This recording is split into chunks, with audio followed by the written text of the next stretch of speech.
de façon plus impactante. Oui, et vous avez parfaitement raison. C'est pour ça que j'ai dit, j'avais pris pratiquement 1 mois et demi pour observer la scène. Et vous savez, quand je demande aux jeunes de boycotter l'élection présidentielle, on est à 3-4 jours du vote, j'avais vu tout cela parce que l'élimination du professeur Maurice Kamto le 5 août, une élimination sauvage devant l'ECAM et devant le Conseil constitutionnel, on en a vu d'autres certainement, mais c'était le cas le plus flagrant. Et puis, j'écoute dans les coulisses, je suis un administratif, je suis du système, il était clair que les aînés au pouvoir ne voulaient d'aucune candidature pertinente. Aucune candidature pertinente. Et moi, s'il faut déjà vous expliquer, là où même j'étais allé chercher un candidat avec Jouvence, un parti pour nous investir avec Jouvence, les aînés s'étaient arrangés à envoyer quelqu'un qui allait prendre le parti à notre place. Vous voyez? Et financer tout cela. Donc, quand moi j'ai vu cela, je me suis dit... Celle de quel parti?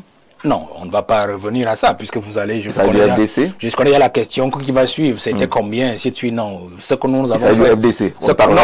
Non, c'est pas ça. D'accord. J'ai consulté certes le FDC, mais ça n'a pas été concluant. Il avait déjà son candidat et moi j'ai respecté sa position. D'accord. Vous voyez, donc, mais c'était un autre parti, et d'ailleurs qui est dans le littoral, si vous voulez que je vous dirige. On a compris. Voilà. Donc, quand je l'avais vu, j'ai compris parfaitement que les dés étaient déjà jetés. Vous voyez, et que même si on avait même eu l'investiture même de ce parti, on nous aurait amené cette affaire de double investiture, on aurait suscité notre candidature pour nous éliminer. Vous voyez que tout était déjà réglé d'avance. Il y avait donc ça.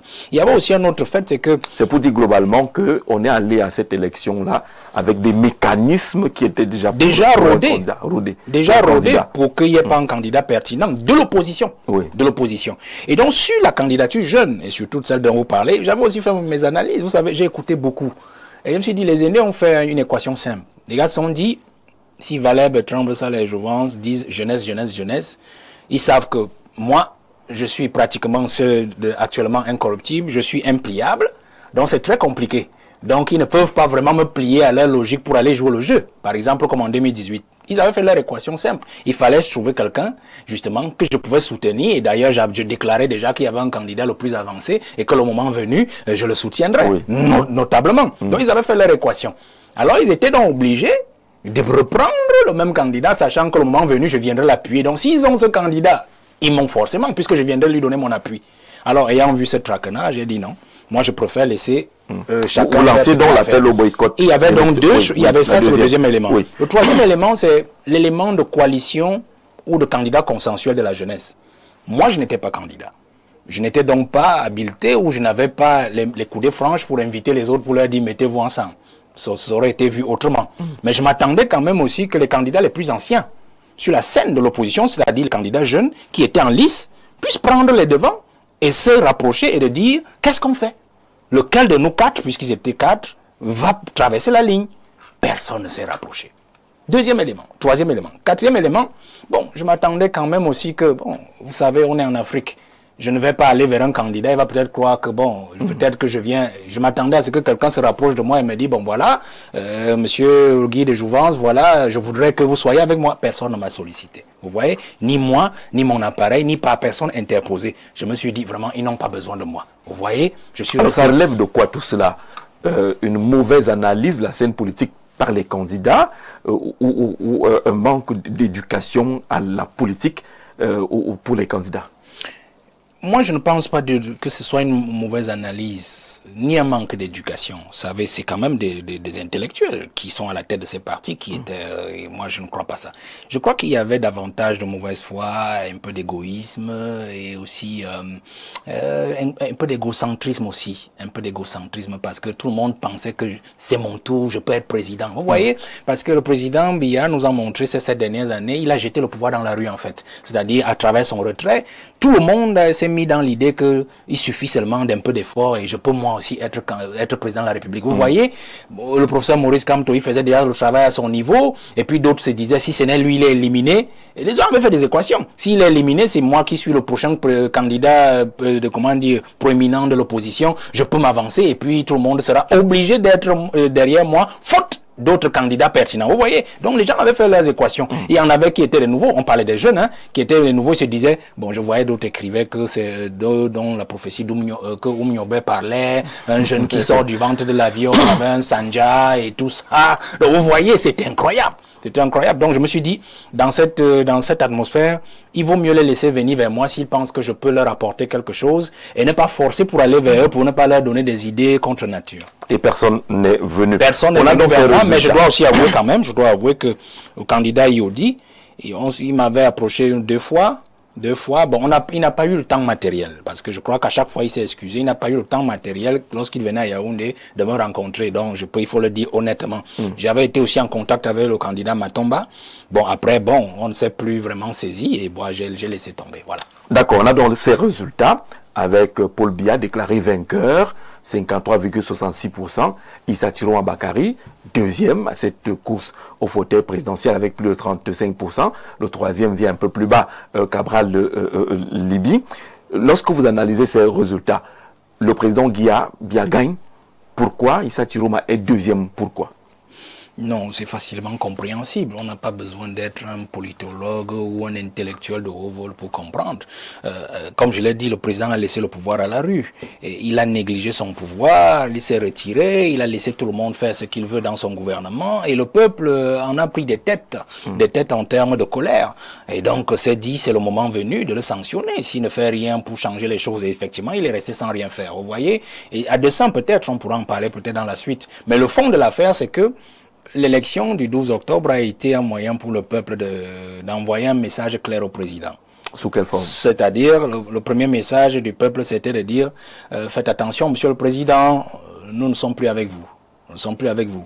Le deuxième message, c'était vraiment, on va dire ça comme ça, en votre sanction. Pour vous dire que même si vous arrivez à tripatouiller l'élection comme à chaque élection, les sept élections passées, nous pouvons surveiller notre vote et veiller à ce que le résultat des urnes soit effectivement répercuté dans les médias et connu du monde entier. Ça, c'était le deuxième message. Et que nous sommes capables de choisir n'importe qui, selon nos humeurs, nous, le peuple camerounais, et à tout moment. C'était ça les trois principaux messages. Des slogans incroyables. Oui, et à ce moment, et on a compris effectivement qu'à ce moment, et vous comprenez l'analyse que les autres candidats en avaient, c'est-à-dire qu'il suffit d'un peu d'effort et je peux occuper la place de Paul Biya, puisque n'importe qui arrivait et qui faisait un peu d'effort dans l'investissement de sa campagne, sur sa personne, ainsi de suite, simplement ravissait ce vent de colère-là. Et ça veut dire que Valère Bessala considère les 53,66% de Paul Biya comme un petit score. Mais oui, l'homme a toujours eu pratiquement des scores à la soviétique ou à la semi-soviétique. Si on s'en tient en 2018 avec 71%. Presque un échec. C'est pas presque un échec, c'est un échec. C'est un échec. Si vous voyez l'homme... C'est quand même une majorité absolue. Oui, majorité absolue, 50 plus 1, mais d'accord, on est dans une élection de majorité relative. C'est-à-dire que quelqu'un peut même gagner 92, le président avait gagné avec 39%, Froundi avec 36%. On peut même gagner l'élection avec 10% au Cameroun. Donc, le problème n'est pas là. Le problème, c'est l'évaluation de ce que le président de la République a souvent eu, la comparaison des résultats qu'il a souvent eu, les chiffres, et les derniers chiffres qu'il a eu. Parce que le dernier chiffre qu'il a eu est celui qui se rapproche davantage de l'élection de 1992, c'est-à-dire de 39%. Vous voyez? Et depuis 92, il n'avait plus jamais eu ce chiffre-là, que ce soit 97, 2004, 2011 et 2018. Vous voyez? Donc, c'est un échec. C'est un échec. Donc moi, je crois que c'était ça ce que le peuple avait renvoyé comme message au président de la République. Et je crois que l'histoire nous a donné effectivement, enfin, nous donne actuellement raison. Alors, qu'est-ce qui a joué contre le président Biya? Le RDPC n'est-il plus cette grosse machine capable de gagner une élection seulement avec ses propres militants et ses propres cadres? L'absence de Paul Biya lui-même sur le terrain, la colère, ou une certaine force de l'opposition, c'est lorsqu'on additionne quand même le chiffre réalisé par l'opposition, on n'est pas loin de faire un 50-50 avec le président Biya. Non, moi je commence par la fin de votre question. Moi je ne veux pas dire une certaine force de l'opposition. L'opposition n'est pas encore forte. L'opposition n'est pas encore forte parce que le seul élément qui fera la force de l'opposition, c'est le consensus, le rapprochement des leaders, le rapprochement même des idéologies, le rapprochement des méthodes et surtout la mise en commun des forces, vous voyez. Mais l'opposition n'est pas encore forte. Mais l'opposition a beaucoup travaillé ces 7 dernières années pour réveiller le peuple, que ce soit moi, que ce soit les autres leaders de l'opposition. On s'est fâché aux côtés du peuple, on a suivi le peuple, ainsi de suite. Donc, moi je dirais que l'opposition, c'est pas parce que l'opposition est forte qu'on a eu ce résultat, non. c'est parce que le peuple a pris conscience de ces difficultés, a pris conscience de son abandon par le président de la République, par celui à qui il avait donné l'élection. Il a pris conscience de cet abandon pendant 7 ans, où celui à qui il a donné l'élection en 2018 a pris cette élection et l'a donnée à des individus à qui il n'a jamais donné cette élection. Vous voyez, des individus que la Constitution ne connaît pas. Vous voyez, en tant qu'individu, le président s'est retiré. Et ces mêmes individus, c'est eux qui l'ont accompagné jusqu'à la prochaine élection pour demander encore un autre mandat. Vous voyez, le peuple a cru effectivement que le président s'en moquait et donc a décidé de le sanctionner. Moi, je crois que c'est davantage cet élément-là. Maintenant, comme je l'ai dit, la scène était ouverte, tout le monde pouvait en profiter. Alors, on voit donc ces résultats. Il y a un leader politique qui estime que l'opposition a perdu ce qui aurait dû être l'élection la plus facile au regard justement de la colère du peuple. Je suis d'accord. Je suis d'accord parce que pour moi, dans la logique jeune que j'ai et pour laquelle je me bats depuis des années, j'estime que cette élection a été volée à la jeune génération. Elle a été volée à la jeune génération, non seulement par Paul Biya, vous voyez, mais par les leaders de l'opposition. Pourquoi? Parce que vous imaginez, je vois déjà, vous nous emmenez dans un sujet, le sujet actuel. J'ai dit aux aînés tout le temps que nous avons fonctionné. Je leur ai dit, le moment est venu pour vous d'orchestrer, d'engager votre dernier round politique. Mais le dernier round politique dans l'opposition ne veut pas dire que vous soyez vous-même, vous prenez encore vous-même les devants. Parce que 92 a été votre meilleur score, votre meilleure actualité politique. 97, vous avez échoué. On reste seulement à l'élection présidentielle. 2004, vous avez manqué de vous réunir, de vous trouver un candidat consensuel, ainsi de suite. 2011, la même chose. 2018, vous avez même créé encore les G20 pour allier le pouvoir, ainsi de suite. Cette fois-ci, le président est fatigué, ça se voit. Il nous a même donné, à nous dans l'opposition, une sacrée banane. C'est-à-dire qu'il s'est retiré et a laissé le pays fonctionner tout seul, avec tous les marasmes, les scandales qu'on a eu. Donc on n'avait aucune raison de perdre cette élection-là. Il suffisait juste que nous choisissions un très bon candidat, ou bien de très bons profils, maximum 2 ou 3, que nous ayons un programme consensuel et un projet de société consensuel, et que le peuple nous voit tous ensemble, soudés, derrière au moins 2 ou 3 candidats, qui, le moment venu, allaient encore s'entendre pour nous en donner un seul qui passerait la ligne d'arrivée. Vous voyez? Et vous vous imaginez que nous avons travaillé pendant cette année. Et en 2024, pendant que nous on a travaillé le 2022 sur Opposition Unie et Solidaire, vous en savez beaucoup, même au niveau du MRC, je crois qu'ils avaient aussi leur APC et tout ça. Bon, il y a eu des frictions et tout. Bon, ça, on finirait par s'entendre le moment venu. Mais des gens qui n'étaient jamais du combat du réveil du peuple, de la sensibilisation du peuple, se sont levés avec une affaire qu'on appelle le groupe de Douala. Le groupe de Douala, c'est-à-dire des gens de 92. Ils sont sortis du chapeau, ont créé le groupe de Douala, ont commencé à évoluer avec, et ont éliminé toutes les initiatives qui avaient déjà été faites dans ce sens-là, dans le sens de nous amener à choisir, à aller en rang uni vers cette affaire-là. Conséquence, c'est quoi? Quand tu es éliminé, là je vous raconte encore l'histoire que vous connaissez déjà. Absolument. Qu'est-ce qu'il fallait faire? Il fallait chercher les 2 nouveaux qui étaient sortis du gouvernement. Un fait incompréhensible. C'est-à-dire des gens qui étaient calfeutrés dans le gouvernement pendant 7 ans quand nous combattions, nous éveillons le peuple, et qui sont sortis du chapeau 2 mois avant pour se dire candidats des sauveurs du peuple. Les mêmes de 92, c'est-à-dire leurs amis, sont allés d'abord vers le premier, l'aîné, Bello, et ensuite ont vu qu'il était tiède. Ils ont décidé d'aller vers l'autre, Tiroma, parce qu'il le trouvait un peu plus agité, un peu plus...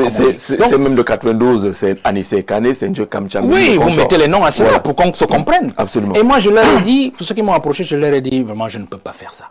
Vous voyez, je ne peux pas faire ça pour plusieurs raisons. Pour le dernier candidat qu'ils avaient choisi, puisque sur lequel ils étaient calés, je leur ai dit, un monsieur clivant, clivé, ça ne peut pas donner. Un monsieur qui n'a pas de parole.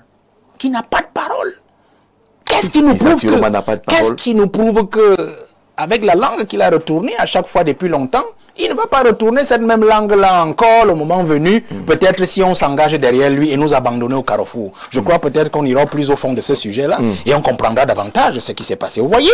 Et puis au fond, moi je me suis dit, j'ai dit non. Le combat, l'élection de 2025, du 12 octobre 2025, est une élection que doit porter un profil combattant. De ces 7 dernières années, un profil combattant que l'on a vu. Que ce soit de chez les aînés, Que ce soit dans la jeunesse, vous voyez, mais un profil combattant, c'est-à-dire un profil qu'on a vu sur le terrain, vous voyez, dont on connaît le langage, dont on connaît le projet, dont on connaît le programme, dont on connaît le profil, vous voyez, et dont on connaît même la teneur des idées, du comportement, vous voyez, et même, je vais dire quelque chose, dont on connaît l'arrogance politique vis-à-vis du pouvoir en place. Mais alors, celui-là, j'ai compris qu'ils ont fait une affaire d'amis, et puis ils ont voulu nous embarquer dans cette histoire-là. Moi, j'ai dit, c'est pour ça que j'ai engagé le boycott, j'ai dit à la jeunesse, si les aînés au pouvoir ont décidé d'éliminer tout ce qui bouge en face, c'est pas leurs amis, ils ont sorti leurs amis du chapeau et les amis de 90 ont suivi cet ami-là. Ça veut dire deux choses. Ce que vous avez cité là. Soit ils sont complices avec le pouvoir pour dérouter tous les efforts de l'opposition vers leurs amis afin de jouer le jeu du pouvoir. Et donc, moi, je ne peux pas entrer dans cette logique. Et vous dites quoi aujourd'hui sur cette hypothèse-là? Elle tient, elle peut tenir? Soit ils sont des amis du pouvoir et se sont alliés à un ancien du pouvoir pour dérouter? Mais les deux hypothèses tiennent, puisque ce que nous voyons aujourd'hui ne peut pas passer. C'est-à-dire ce qui se passe aujourd'hui, c'est une grosse déception. Alors, il a quand même 35%, Issa Chiroma Bakary. N'importe qui aurait pu avoir 35%. Vous lisez ces 35%, comment? N'importe qui, je l'ai déjà lu. Ça se baladait. Oui, les 35% et même plus. Hein. Mais les autres ne l'ont pas eu. Je dirais même que, et même n'en ont pas eu. 35% et même plus se baladaient comme ça, dans les airs. Puisque toute la colère, nous l'avons suscitée auprès du peuple. Nous avons réveillé le peuple. Tout ce que le peuple attendait, c'est une seule personne pour porter sa colère. Et la transformer en chiffres. Vous voyez? Et cette personne-là, ça a été curieusement... Et le pouvoir a parfaitement compris l'affaire. Il fallait couper la tête de Kamto.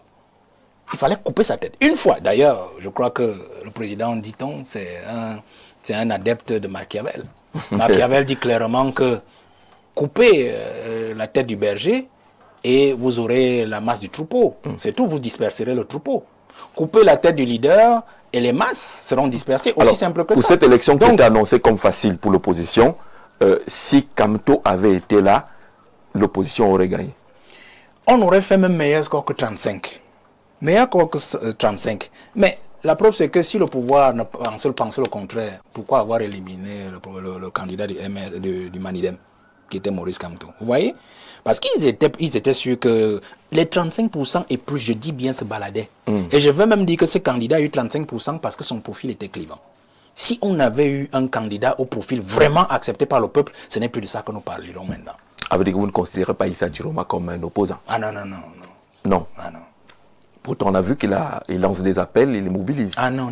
C'est pas dans la parole. Vraiment, si on va au fond, je vous dis une chose. Et vous considérez que c'est un vrai gâchis? Un sacré gâchis. Ils nous ont perdu une occasion précieuse pour le changement. Et d'ailleurs, je leur ai dit, et je profite encore pour le leur dire, 2025, le 12 octobre, était la dernière chance, la dernière ronde politique. Le mandat que le président a repris là, de force ou de gré, ils s'entendent entre eux. Moi, j'ai demandé le groupe boycott, je n'ai pas d'avis dessus. C'est un mandat qui est pour la jeunesse, c'est-à-dire que la jeunesse doit fourbir ses armes pour s'assurer qu'elle prendra le pouvoir aux prochaines élections. Vous voyez? Donc les aînés comprennent que c'était la fin, leur fin politique, qu'eux-mêmes ils ont travaillé sereinement. Maintenant, sur le candidat dont vous parlez, les faits sont là, monsieur Jean-Jacques Zéry. Ça aurait dû être un vendredi de deuil national aujourd'hui. J'ai cru que votre tenue était proche de ce deuil national. Un appel a été lancé par Issa Chiroma Bakary. On n'a pas senti un effet, tout comme les villes mortes récemment appelées. Ça veut dire quoi? Il y a une fissure, une cassure entre Issa Chiroma, voté à 35%, et le peuple. Est-ce que c'est la meilleure jauge possible de ce qu'il représente effectivement sur le plan politique? Non, moi je crois davantage que, je l'ai toujours dit aux aînés, même dans l'opposition, le peuple camerounais est plus intelligent que nous tous. Parce que les gens perçoivent toujours le peuple comme une foule bigarrée à laquelle on peut introduire, on peut donner toute idée, introduire n'importe quelle idée, lui donner un sens. Non. Les gens ont pensé qu'ils instrumentalisaient le peuple et pourtant c'est le peuple qui les instrumentalisait. Et ce candidat dont vous parlez, il a pensé qu'il manipulait le peuple et pourtant c'est le peuple qui le manipulait. L'exemple, comment dire, la réalité est là. Le peuple a voulu sanctionner Paul Biya en donnant un score élevé à un opposant. Vous voyez? Mais le peuple n'a pas voulu suivre cet opposant, du moins ce deuxième arrivé à l'élection présidentielle dans ses pérégrinations post-électorales. Vous voyez? Comment vous pouvez trouver ça? Le peuple ne peut pas vous donner 35% et il ne vous suit pas dans tout ce qu'il a annoncé là. Vous comprenez? Il y a un problème. Il y a vraiment un problème. Et je crois que il a eu davantage de chance parce qu'il a brodé sur un lobby. le lobby septentrional, c'est-à-dire que le lobby politique ou électoraliste septentrional, c'est-à-dire que le septentrion a toujours été évoqué et considéré comme la manne politique du pouvoir en place, du régime en place.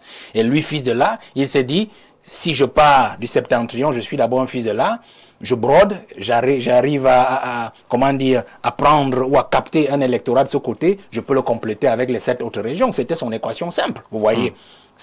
Cela lui a réussi. Mais il n'a pas compris une chose, c'est que le peuple, lui, dans sa colère, voulait passer un message à celui à qui il a donné l'élection en 2018. Et il a passé son message 35%. Il a coupé la poire en deux, 35% et 53%. Mais il n'a pas voulu le suivre après, parce qu'en fait, non seulement il n'a pas voulu le suivre, mais les stratégies même de ceux qu'ils ont monté, insurrection, je sais pas, moi je n'appelle pas ça insurrection, j'appelle ça contestation populaire, n'ont pas été vraiment bien montées, puisque, bon, ma petite expérience, j'ai toujours dit, quand j'ai vu l'affaire, j'ai dit, ça là, ça ne peut aller nulle part. C'est-à-dire que la meilleure façon de faire échouer une révolution, c'est de la retourner contre le peuple lui-même. Le peuple qu'on veut défendre. On a l'impression que vous êtes en train de proclamer la mort politique de Issa Chiroma ou de Bello Bouba. Non, c'est fini. Mais je crois que Bello, lui, sait que d'ailleurs que c'est fini. Depuis que lui, il est venu faire son tourisme, c'est terminé. D'ailleurs, vous n'entendez même plus tousser, ni un mot, et ainsi de suite, c'est terminé. Ben, l'autre, c'est fini. Parce que si les informations... Chiroma, il n'y a plus d'issue. Si, non, c'est fini, c'est fini. Si les élections, enfin pas les élections, si l'information est claire, qu'il est sorti vraiment du pays, c'est terminé. C'est terminé. Parce que M. Jean-Jacques... Il n'a pas une capacité de négociation, il ne peut plus. Non. Vous savez, je suis formé dans le système. Oui. Vous voyez? Je travaille dans le système et je travaille dans un système encore profond. Vous me connaissez mieux que quiconque. Et il y a des signes que quand je les vois, je peux déjà vous dire sur 1 mois, 2 mois, 3 mois, quel sera pratiquement le résultat. Alors, si vous me dites, je vais abréger, si vous me dites, un leader a eu 35% et il a réussi à quitter le pays, je me pose des questions.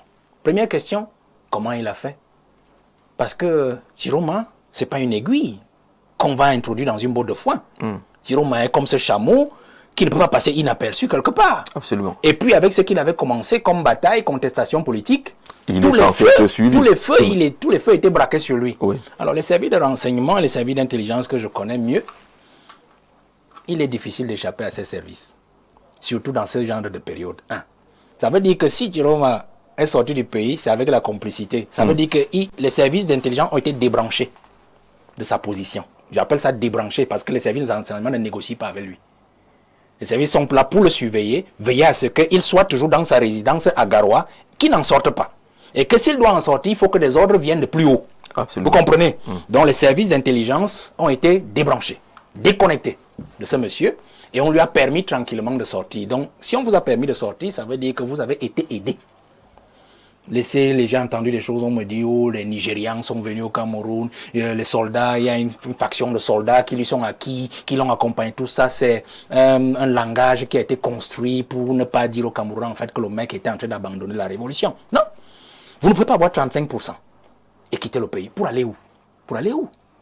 De deux, c'est que le président Paul Biya, ceci de particulier, c'est qu'il embrasse toujours ses ennemis pour mieux les étouffer. À supposer que Chiroma, ce candidat, était vraiment honnête dans son combat. Je dis à supposer, vous comprenez? Le président n'a jamais accepté que ses ennemis aillent hors du pays pour aboyer. La preuve, c'est que lorsqu'on l'a enlevé ministre des Transports en 1996, il a aboyé pratiquement 12 années, 2007 ou 2009, et le président de la République a dit ramenez-le dans le gouvernement. Contre même des avis d'une élite du Nord comme Marafa, qui était encore tout puissant à ce moment-là, qui était ministre de l'administration territoriale et de la décentralisation, qui voyait un danger. Je crois que les écrits sont là, où il a écrit une note et dit au président, c'est pas une bonne solution. Vous voyez?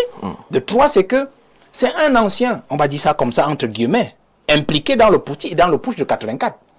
Donc vous imaginez que le président de la République est prêt à reproduire le putsch de 84 à la fin de sa vie? C'est très difficile, monsieur Jean-Jacques. C'est-à-dire de penser que quelqu'un qui l'avait foutu au Niouf de 84 à 90, qui avait subi tous ces services-là, et qu'il a eu à retourner et à utiliser, il peut encore le laisser sortir du pays comme cela? Non, monsieur. Donc, et de 4, c'est que le ministre de la Défense que vous avez actuellement au Cameroun, c'est un monsieur particulier. Il a des méthodes assez singulières. J'ai eu l'occasion, c'est un administrateur civil principal à Oréchelle. Ces méthodes me sont un tout petit peu connues. vous voyez, c'est un monsieur qui n'est pas dupe. Vous voyez, on ne le trompe pas aussi facilement. Vous comprenez? Si Djiloma est sorti du pays, c'est qu'on a aussi débranché même le ministre de la Défense. Oui. Vous comprenez? Donc, voilà le fond de l'affaire. De 5, c'est que vous avez eu 35%, vous sortez du pays pour aller où? Ça veut dire que c'est le moment pour vous de mourir aux côtés du peuple. Oui. De mourir aux côtés du peuple, de sortir et de montrer au peuple que vous êtes avec lui, de montrer la poitrine. Vous voyez? C'est là où il faut peut-être louer le professeur Kamto. C'est-à-dire que du haut de ces 14% ou du bas de ces 14%, puisque nous parlons de 35% aujourd'hui, il est resté au pays. Vous voyez?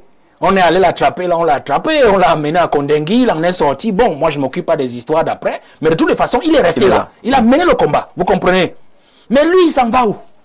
Et vous savez que la révolution, je viens de le dire tout à l'heure, si vous voulez mettre fin à la révolution, d'ailleurs même dans les guerres mythiques, gréco-romaines, ainsi de suite, il fallait juste couper la tête du roi, atteindre le roi ou l'abattre, c'était terminé. Les troupes s'agenouillaient et faisaient allégeance au roi qui avait remporté la victoire. Aussi simple que ça.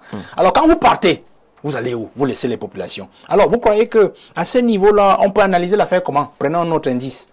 Si vous dites que vous avez demandé aux gens de sortir pour revendiquer leur victoire, vous savez, en matière de révolution, sortir la population de leur case pour aller manifester coûte très cher. C'est-à-dire les éléments ou les carburants, on les appelle les carburants, c'est-à-dire les éléments dans la population. On a utilisé des motomanes, on a utilisé des commerçants, on a utilisé des gens sur Internet, sur la toile, ainsi de suite pour chauffer. Ça coûte cher parce qu'en fait, il faut des motivations. Et les retirer de la scène, c'est bien, mais les faire ressortir coûte encore plus cher. Alors, dire aux gens sortez pour revendiquer la victoire, on a fait 1 semaine ou 2 semaines comme ça, et puis vous débranchez l'affaire, vous dites non, vous restez maintenant chez vous. Attention, comment?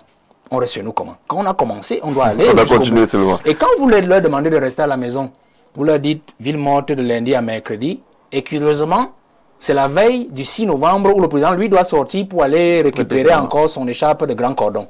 Vous voyez? Il y a un problème. Il y a un problème. Alors qu'on aurait voulu que les villes mortes, justement, soient étalées jusqu'à vendredi et que le président sorte et qu'il voit effectivement qu'il n'y a personne dehors. Il y a un désert. Ça veut dire qu'on comprend qu'il y a eu des ententes. Je peux sortir, il y a tellement d'éléments, mais je sors avec un dernier élément pour vous dire que ce qui se passe maintenant, quand il sort du territoire, c'est simplement que quand vous regardez les accords, il y a forcément, je ressens, il y a des signes qui me le disent qu'un accord a été passé pour que son parti n'aille pas aux législatives municipales. Et comme donc, il ne peut pas rester au pays et dire à ses militants et à ceux qui entrent dans le parti, dire que je ne peux pas vous investir parce que je refuse d'y aller, comme toi dit en 2020, boycott, 2019, fin 2019, boycott, vous voyez, il ne peut pas faire la même chose. On trouverait cela curieux. C'est-à-dire que l'élan de 35% de 2025 aurait pu être le meilleur pour vous permettre d'envahir l'Assemblée nationale, puisque l'UNDP en a profité en 1992, aux législatives de 1992. Vous voyez un peu? Donc, dans le deal, vous comprenez que on le fait sortir et il va justifier notablement que un exilé ne peut pas signer d'investiture.